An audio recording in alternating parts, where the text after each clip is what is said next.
Thank you so much for doing Nice this. being here. This is, I saw you do the National with Peter last night, a taped interview, and one thing in the States I'd seen that was a taped. This is your first live interview you've done for the book. You're someone who's known for not doing many interviews. How do you feel about the prospect of doing this now? Well, it's something I must do. As I said to a friend of mine, I'd rather have a root canal. No, hey, it's part of what you have to do, and I'm ready for it. It's the process has been fun. It was great to go back and remember the old days and many friends, many people who helped me along the way, and through hockey, the many people I met. So it's been fun. What is it about the interview or the public stuff that you don't? I mean, I'm guessing you've been since you were a kid. People have wanted to talk to you, and that's part of that just gets annoying after a while. No, it's not being annoying. I'm not a camera or mic guy. I never have been. I'm not comfortable in front of a mic or a camera, and that's just the way I've been. Reading your book, it seems that this experience of writing it was cathartic for you. It felt like it was a time to get both explore your own story and to get some things off your chest. There's been a lot of books written. I've been approached many times about doing one, and I just wasn't ready to do it. I didn't want to do a book just to do a book. If I was going to do a book, I wanted to make sure it was something that everyone that might read it will take something from it. And my friend Vern Stanley, who wrote the book with me, when I decided I wanted to do a book, we took, at least 8 months putting it together, wondering where I'm going to go. Is it going to be interesting? What should the sections be? So before we went to a publisher, we were for about 8 months trying to decide, will it be interesting? Will people be able to get something from it? What do you have to work with? Will it be interesting? Bobby, was there a precipitant? Was there something in particular that changed for you where you said, okay, I'm ready to write this thing? I'll be 66 this year. I have a couple of grandchildren. I just thought it was time. I have some thoughts and opinions. I hope if it's an up-and-coming player, a parent with that next one, the pros. I mean, keeping that love and passion for the game, and everyone involved in our game to make sure that they understand we all have a responsibility to keep our game great. And I think that was the reason I did it. I think there's a little bit in there for everyone, and I hope they take something from it. I find it a really compelling book. Thank you. You've said that you didn't spend much time reading what was written about you during your career or even afterwards.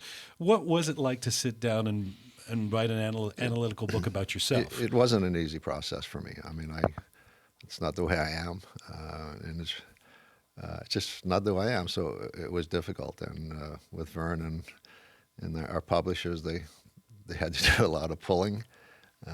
But I wanted to write it, have it written in my words, not theirs. And I think that's how it's come out. And I can't tell with my work if it's any good.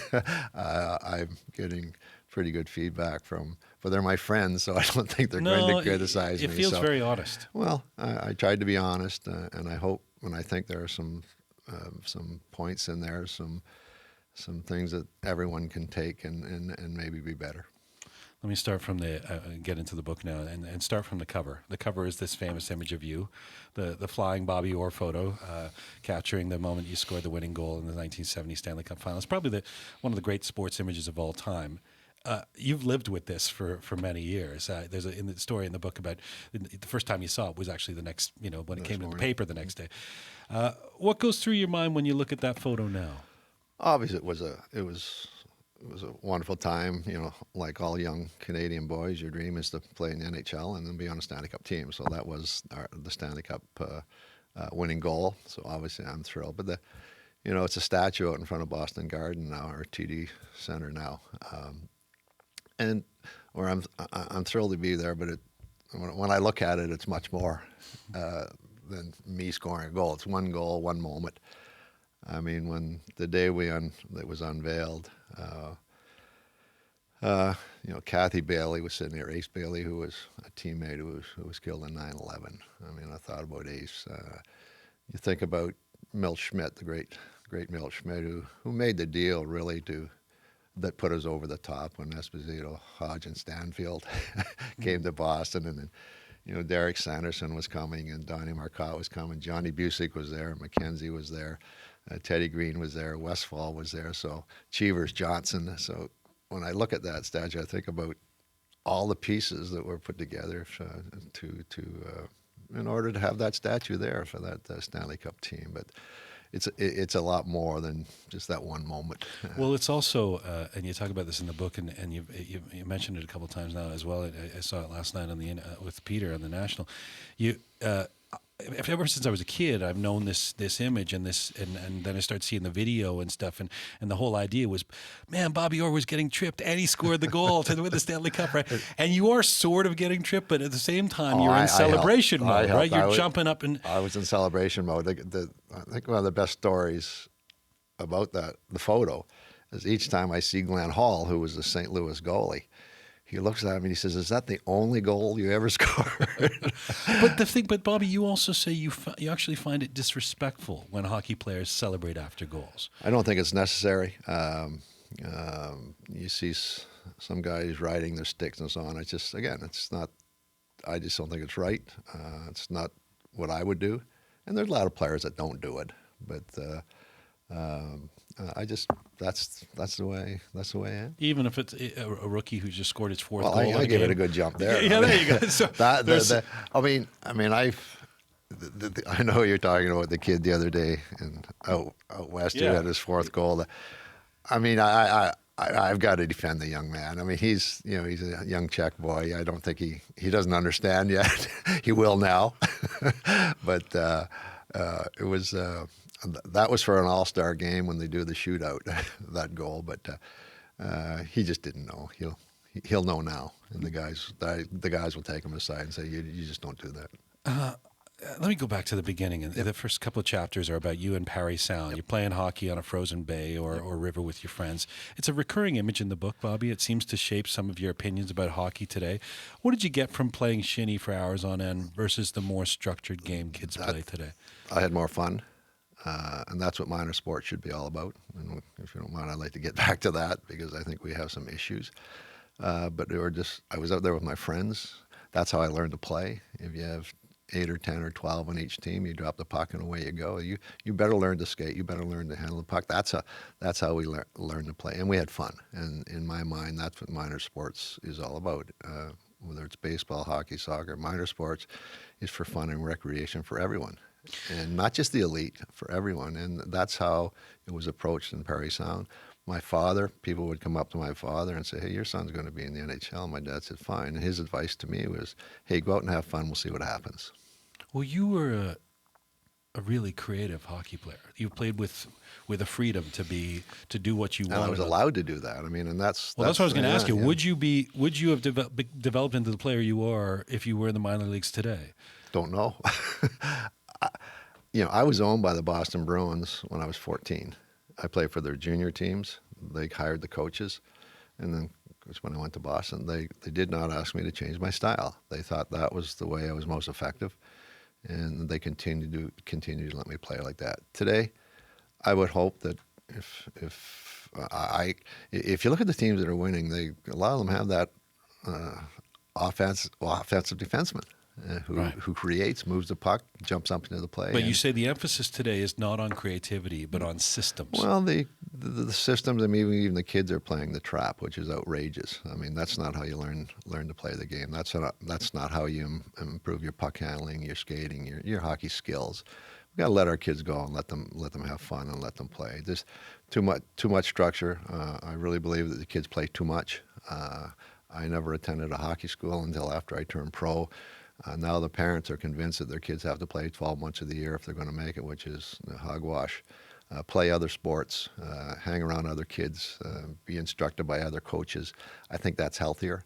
You played baseball. I played baseball. I played other sports, and we played hockey in the wintertime. And I think that's the healthy thing for kids. Do you have a sense of, looking back, how that creativity you developed or had and were allowed the freedom to engage in helped you become such a dominant hockey player? But and I'm often asked, what I think the reason for any success I had. I mean, I had a love and passion for the game that was never taken out of me.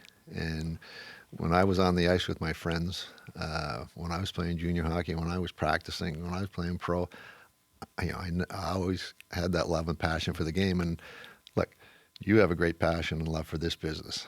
And if you didn't have it, you wouldn't do the job. Well, I had a great passion for hockey too, but I was getting clobbered by the time I was 16, so I stopped playing. But that's what parents have to understand. The chances of your son being the next one are pretty slim. I mean, 0.0025 or some percent of all kids ever playing hockey ever play one game in the NHL. So parents have to keep that in mind. But I never had that love and passion taken out of me ever.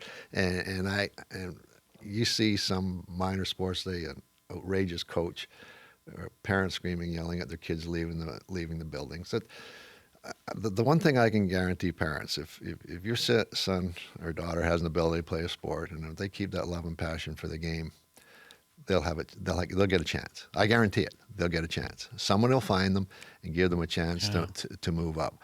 You don't have to manufacture it. By you putting pressure on them and playing 12 months a year, it's not helping. It's not helping. And just let the kid. This is a marathon. It's not a sprint. Let's just relax. Let's let our kids play. Let's let them develop. Let's let them grow up. You see some guys that aren't drafted, never been drafted, became stars in our game.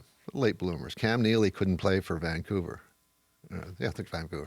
He comes to Boston and, hello, Hall of Famer.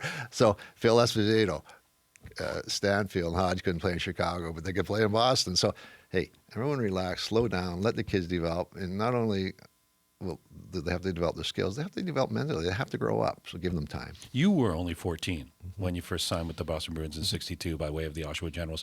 Did you know you were going to make the NHL? No, I never. When did you know? When they told me to go back to Boston to finish training camp, we used to train in London, Ontario, and as camp went on, and back then we trained like for 5 and 6 weeks. We didn't play like they do today, and players would soon be called into the general manager's office, and they'd be sending them to the different farm teams. And I was waiting for my call. I was called in. They told me to go back to Boston to finish training camp. And when I got back to Boston, I had a different sweater at my seat, so I knew I was playing opening night. But again, I was where I was the happiest. I was like, you're behind that mic. You love being behind your mic. And when I was on the ice, I just loved being on the ice, and I never thought all I wanted to do was go out every night and do my very best. And you weren't, I mean, unlike maybe a lot of young kids, hockey players today, you weren't waiting by the phone for a phone call from the Leafs at the age of 12 or something. You were. Who do you think is responsible for fostering unrealistic NHL career aspirations among young people today? Is it the parents? Is it the coaches? Absolutely. Parents. Well, the one thing that should be asked before the beginning of every minor sports season, whatever sport it may, what are your goals for that season? And I really truly believe, the number one goal should be to help develop better people by teaching good values. And while you're teaching good values, teach the fundamentals of the sport. Just that's all you have to do. Let the kids play. Let them have fun. If coaches and officials on the ice and parents in the stands and those folks that run the leagues, they have to work together to make sure it's a great experience for every kid. And shame on us if we don't do that. That's our responsibility. I say to my kids, you're responsible for this, you're responsible for that. Well, think about the responsibility that coach, that official on the ice who should control what goes on the ice. That parent in the stand should act like ladies and gentlemen. And that person running the league, he should have rules within his league. You want to be the president of the league? Darn it, you have rules and make sure it's a great experience for every kid. Or darn it, you shouldn't be there. These are our kids, for God's sakes. We don't have any control what goes on at the NHL level. We're supposed to have some control what goes on in our kids' programs. You're passionate about this. Yes, I think it's. Not just about the game, but about. But by developing better kids and instilling good values and teaching good fundamentals, it's going to be better for the game down the road. Get back to your story. You were 18 when you played your first season with the Bruins. I mean, it's one thing to win a spot on a team. It's quite another to realize that you were becoming a star At what point did that become apparent to Never, you? never crossed my mind. All I know, I was playing. I played well enough in camp. They invited me back to Boston. I'm in the starting lineup, and as time went on, I mean, I was starting to feel more comfortable in training camp, and we played some exhibition games, so I was feeling more comfortable, and I was starting to feel, maybe I can play here. And then when they called me in and said, you go back to Boston, you finish training camp and play in the opening night. This is great. But when you were, Bobby, the years after that, when you were thrust into the spotlight, how did you deal with that? Well, I didn't go far. I mean, I was, I spoke to the press and I went out in public, but I didn't feel that if I did a whole bunch of things that I could perform properly. I mean, there was a lot of things I could have done, but I knew me. I knew that I had to rest. I knew it was expected of me. I know what I expected of me. I had a level that I wanted to play at every night, and I had a level that I knew they expected me to play at, and that's what I thought about. I didn't think about being a star. I wanted to be ready to play at my level. As you have a level you report at. That's the level. I mean, everybody has a different level. I've talked to players and they say, "Well, I can't play at your level." I don't expect you to play at my level, but you have a level, and that's the only thing that bothers me this year in the league is you see players that. That's one thing about Sid. He's got a level and he plays it now. Y'all can't play at Sidney Crosby's level. You're under here, but play at your level and play consistently at your level. And you see a player that should be playing at a certain level, and tonight you see him, you say, "Wow." Tomorrow night you see him, what, was that the same guy? That's the only thing that bothers me. Money doesn't bother me. Nothing bothers me about the game. It's just the consistent play or lack of consistent play from some of the players. I'm trying to figure that out. So if somebody says, "I want to be the best," you want them to be the best that they can be. That they can be. Not necessarily. You're not going to be Sidney Crosby. You're going to play at your best level and play there consistently. And that's the only thing that bothers me, to see players that don't play consistently at their level. I'm speaking with Bobby Orr. His book, Orr, My Story, is out in bookstores today. The hockey legend. Is it true that after games you hid in the trainer's room because you wanted the press to focus on your teammates? Well, honestly, I wasn't a big press guy. I would go in the trainer's room, but don't forget, Derek Sanderson liked to talk to the press.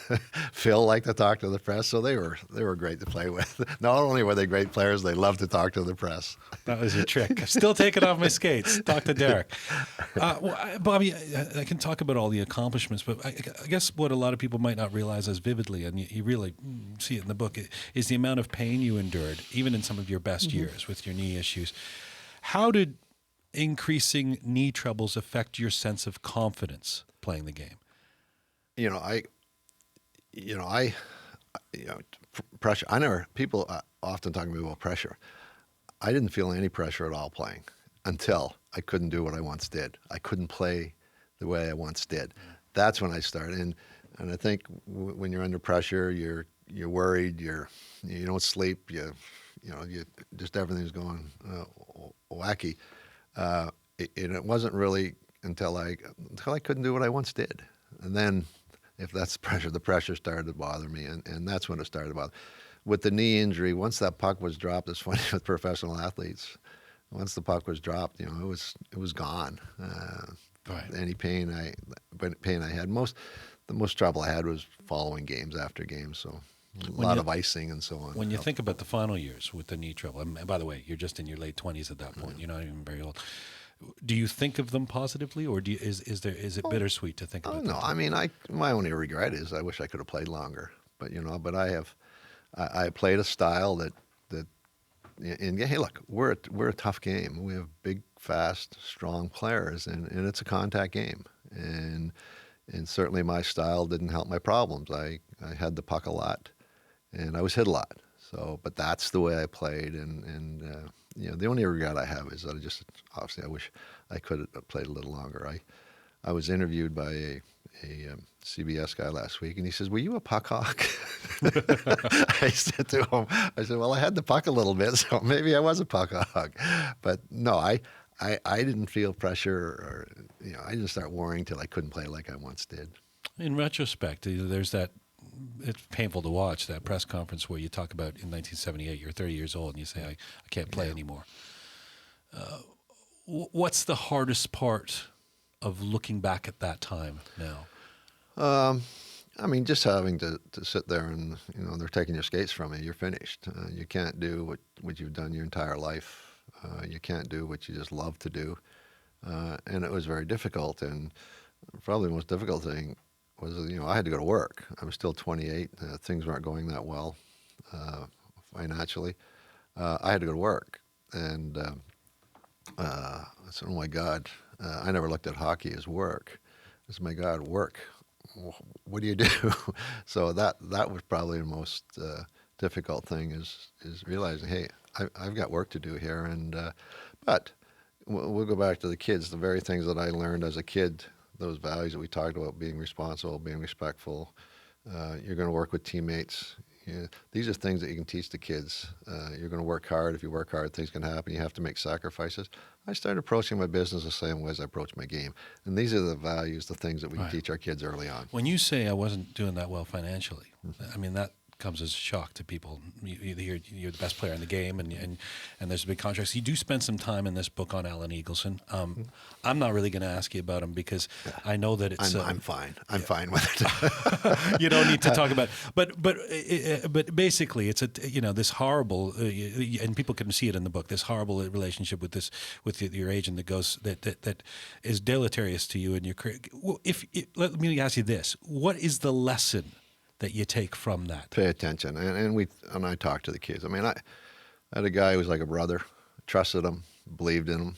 People tried to tell me. I told him to get away from me. He's my guy, and I trust him. And it turns out, obviously, that he wasn't doing the right thing, and it wasn't just me. I mean, look what he did to the other players through international hockey, the players that he was representing. I mean, he was stealing from them, and there was pension funds and insurance funds. I mean, it's outrageous what this man was doing. He was stripped of his Order of Canada. He was out of the Hall of Fame, disbarred. People think that my problems were in in his charges. Not at all. I didn't have anything to do with that. One, all I wanted to do was get away from the man. Two, I didn't have the money to hire a lawyer. It took the U.S. government over almost 5 years to get him to come to the United States to face charges. So, and he was a very powerful man in Canada. And my understanding is that he's also been pardoned here in Canada, which is outrageous. But that's what I understand. 30 seconds left with you here. One of the reasons you don't read your press, you've always said, is you're more self-critical of yourself than anybody else could be. Correct. You've been immortalized. Can you be a little less self-critical at this point, looking back on your career? Yeah, I mean, I'm not trying to be humble. My God, I'm as I mean, I didn't need writers to tell me if I played poorly or played well. I was very critical of myself when I played, and again, you were asking earlier about the book. I hope people read it and get something from it. Great pleasure to have you here. Yeah, thank you. Nice being with you. Bobby Orr, back in just a minute.